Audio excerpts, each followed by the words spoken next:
Now, last week I was at Cork. We did a piece how fluoride, in fact, sparked a constitutional revolution. I received an enormous number of texts.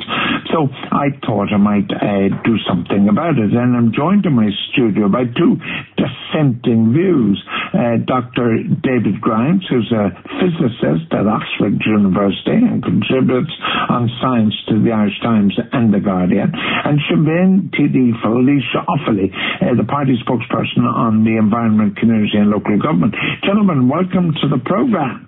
If I can go to you, Deputy Stanley, first, is this a personal view on fluoride or is it a party view? Well, we don't have fluoride in the north. It's a party view that we shouldn't add fluoride to the public water supply. We're told by some people that it's good for us. We must take it. I'm not convinced. A growing number of people are not convinced. In fact, a growing number of people are concerned about it, and that's the reason I brought the bill before the Dáil last week, George, to I suppose to start the debate, at least within the Parliament, to try and get this issue addressed and to open a public discussion. All right. Now, in your view, what's the negatives of fluoride in the water? Because we don't have a choice here. All of us ingest it because it's in our water supply. So what's the problem? Well, that's exactly the problem. The effects of it are topical. In other words, fluoride works on the surface. So from that point of view, that you don't need to ingest it.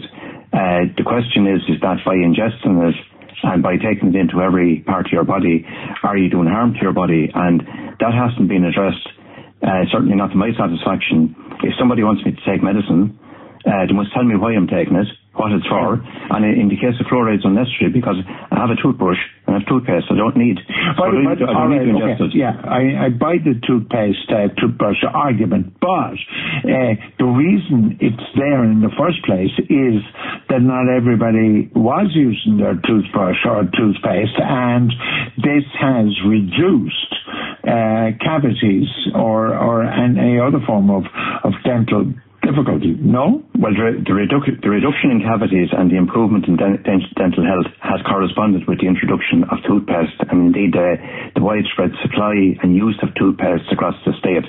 That's what has happened, and that's what's been found in other research. And fluoride was introduced at a time when there wasn't widespread use of toothpaste.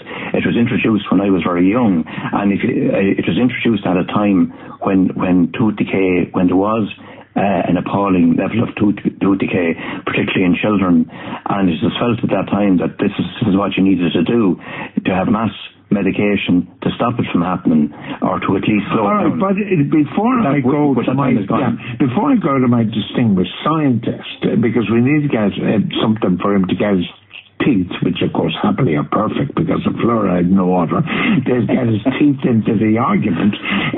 What's bad about fluoride? Is it, well, it's bad because we don't know what's bad about it, or are there specifics that, in your view, make it bad? Well, there are serious concerns, particularly in relation to rheumatoid arthritis, diabetes and other diseases, that it may be linked to those.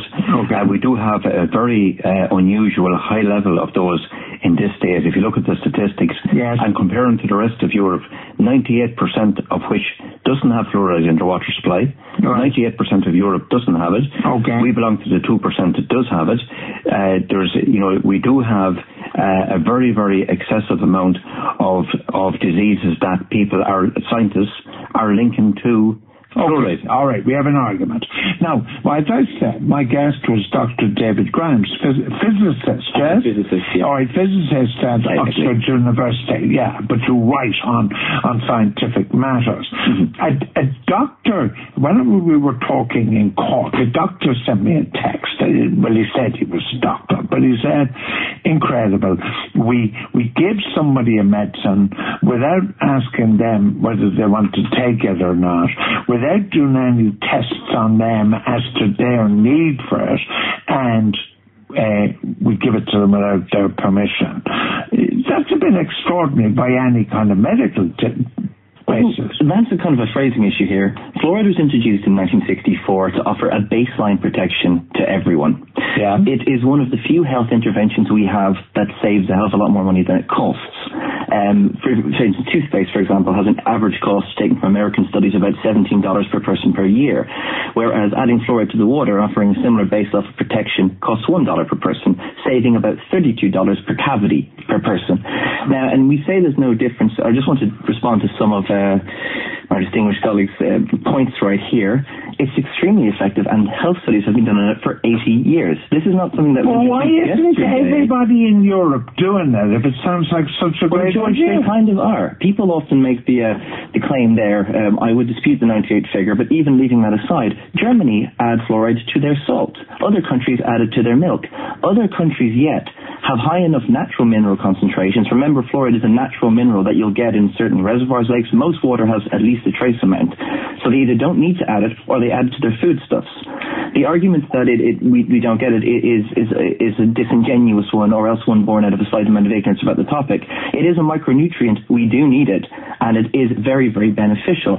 It's been studied for 80 years now, as I've said. But I didn't ask them. I mean, if the doctor says you could take this pill, because what I'd say, no, I don't want this pill. If the government says to me, we want to do something, you don't have a choice. You have no choice about fluoride. They're putting something in my water that I Of course, George, but you have no choice about chlorination either, but you probably are happier that you don't die every time you drink a cup from the tap. The point is we add lots of things to treat water to keep it safe, and if we're adding something that's very, very, very cheap and has a massive health benefit with there's all the scaremongering about what its health effects are. If you look at the systematic reviews of the literature, and scientists do this day in, day out, there are no massive... the correlation people talk about cancer or diabetes... Well, stay with osteoarthritis now. There's no valid scientific... How do you know that link? The scientists do a thing called systematic reviews. What they do is they get a lot of different studies, they put them together, and they meta-analyze them to see is there a correlation with this. Very carefully statistically controlled things. They don't just correlate randomly. You don't just look at something and see on umbrellas and think umbrellas cause rain because they're together. They have to control for all these factors. And they have done this. The CDC, the Centre for Disease Control, the WHO, World Health Organization, the Medical Research Council in the UK. I can name you study after study that has been done on it. But I mean, if you take Ireland, and remember my other guest is Deputy Brian Stanley, Sinn Féin TD for Laois Offaly. Deputy Stanley, if the government put something in the water that made us all malleable and quiet and everything, and maybe fluoride's doing that, so you guys won't get any votes because this is making us very calm when they raise taxes. I mean, are you worried as a Democrat, elected democratically, that a government can put something in the water? Now, Dr. Ryan says, don't be worrying about it, but are you? Is that your worry? Well, I'm concerned about that, and I think the key point here that David is missing is that he talks about Germany, about it being added to milk, okay? But you have the choice whether you want to buy that particular brand of milk that it's in. The question here is that we don't have it. He mentions the question of cost. I'm happy enough to spend €2 every week for our household when I go into Dunnes stores on the tube of toothpaste. And in relation to government, and to go directly to your question, the government's adding it. The justification for it back at that time when we didn't have, diet wasn't great, oral health and oral hygiene wasn't great, was that by adding it, at least the poor and everybody got an equal amount of this. The problem is this, George, is that, and to talk about the level, what's an acceptable level, you cannot control the level, because do you drink 1 glass of water a day, or do you drink 12 glasses of water a day? I drink about 6 or 7. Some people don't. I know people who don't drink any. Yeah. So, but you're not going to one. So you can't control dosage. Yeah. That's the key point. And one very important point on it is that there was a report done, the UK study done by Peter Mansfield, fluoride consumption, the effect of water fluoridation, and he made a comparison between Donegal and England, part of England where there's no fluoridation, and he found that in Donegal people there were 73% over the recommended limit of exposure to fluoridation, whereas in the non-fluoridated area in England, they're only 25% over. Now, Dr. Grimes is here, Oxford University man that he is. Have the British got fluoridation? About 15% of the UK. Depends on the county or something. But oddly enough, Ireland, there's a myth. You say we don't have fluoride. Actually, only 68% of Irish people actually get fluoride in their water supply. All of us on the public water supply. Yes, and a lot of us aren't on. A lot of people take it from But the other factor is, what I find quite interesting is we can take you, for example, play with them a little bit. We can split Ireland into two populations, those that have fluoride and those that don't. And if you look at, even with toothpaste, which you claim you use, but if you're worried about the effects of fluoride, toothpaste is orders of magnitude greater concentration. So I find that a slight hypocrisy. Sorry if I could just swallow toothpaste. No, it doesn't have to. You will. And you don't tell your children to swallow it. In fact, you tell your children to wash their mouth out afterwards. That's why you do it. It's a micronutrient. The point you're missing is that people have control over it. I have no control over what's going on with the tap. Dr. Grimes, and I have no choice. Hold on, Dr. Grimes. The control issue is the concern. Like, the reason this became a constitutional issue, I didn't know this until last week at Cork, where they know everything. The constitutional issue was that the suggestion was that unwritten in the Constitution that we had as citizens a right to bodily integrity. In other words, the state could not affect the integrity of our body, even though it wasn't specifically mentioned in the Constitution. And that was on that basis the argument was based.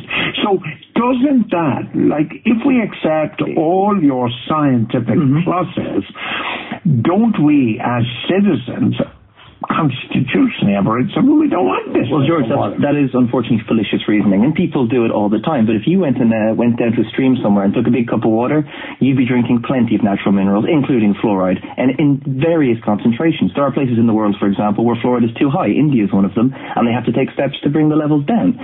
So what we're talking about here is people going, I want this, and they have this idealized, perfect idea of what water is without any true understanding that everything's trace minerals anyway. Are you suggesting, because I think ordinary people, and like Debbie Stanley represents people, in a constituency, so anything he says here, it will have come to him through his position as a constituency TV. Absolutely. But people do believe there are connections with Alzheimer's, connections with arthritis and so on. The thing is here, and they are. And I get emails like this all the time. Are you dismissing? Are you saying no? I'm not dismissing their concern. I mean, the reason I'm not dismissing it is because people have the right to be concerned about things. But what the general response to concern is, you go, I'm a bit worried about that. You look it up, you look at the information, or someone gives you, and you kind of go, okay, now you're either pacified or you're not, or you're kind of, I accept it or I don't. The problem I find, and I get a lot of emails about this, unfortunately, and most of them in all caps and very angry. The problem about this is, no matter what evidence you offer them, you give them the best scientific evidence, you have to ask the question, why would the Centre for Disease Control lie about this? Well, why would the WHO lie about this? Well, Liam Fingler says, I shouldn't have got you anyway. You're a physicist. You know bugger all. I work in cancer research, actually. I should have got a biochemist, because the fluoride in our water is not natural. It's a toxic byproduct of the That is absolute nonsense. I'm assuming he's not a biochemist himself. I did consult with biochemists before I write my piece. I work with them, and that's part of my job, to check my facts before I come out with things. Don't know if he's doing it very well, but what he's done there is he said, that's the classic one. People say, it's a waste byproduct. A fluoride ion is a fluoride ion is a fluoride ion. This is how chemistry works. But even so, it's actually mined, and then it's processed. So that argument I hear, and I've heard that so many times, and Liam in Finglas may not think Dr. Grimes is an expert. We're pretty happy. I'm not sure he's an expert either. We're pretty happy that you're an expert. We accept your credentials. Are you any more satisfied having heard this? No, I'm not. The point is that if somebody wants me to consume something into my body, and my children and grandchildren to do that, I want them to tell me why I'm doing it. I want them to tell me what risks there are. I'm not a legend. Absolutely. Can I just clarify this? I'm saying that there's a growing amount of evidence and a growing number of scientists, a growing number of people in your profession, David, who are associating, who are making the connection. What I'm saying is, I'm concerned about this. I don't have conclusive proof of this, but I am growing more and more concerned about it. But the proof, if somebody wants me to consume this, to take this with no choice, I want them to tell me why. Yeah, they haven't done that to my satisfaction, and they haven't convinced me. May I interject? May I interject and give you a good reason? And they haven't convinced me of why they do it. In front of me, I have the Malmo study of Swedish dental health, which did every country in Europe and broke them down. Right here. I have it. If you take, they put it in their food supplies, but we'll stop now. If you look at Ireland, you can actually break down the difference between fluoridated and non-fluoridated areas. And in 2002, this is the figures I have, and this is what I'm going with. In areas that had fluoridation, 12-year-old children, the average 12-year-old had 1.1 cavities. In a non-fluoridated area, it was 1.8. That's a 63% difference. All right, hold on. Just to close, Dr. Grimes, I think we probably all accept it might be okay for cavities, but how does an old man like me not know that it may well be making my arthritis will get worse, or maybe, leading to Alzheimer's? And does it? There are a lot of people here telling me, it obviously isn't working on me, but it does make people more docile. True or false? That's almost like a line of Dr. Strangelove. That is absolutely false. It's the concentrations in water. The recommended amount in Ireland is less than 1 part in a million. I mean, unless you are drinking swimming pools, even then it wouldn't get close to that. All right, but do you not accept Deputy Stanley's point? He wants... I understand his concern, and the effects of fluoride are topical.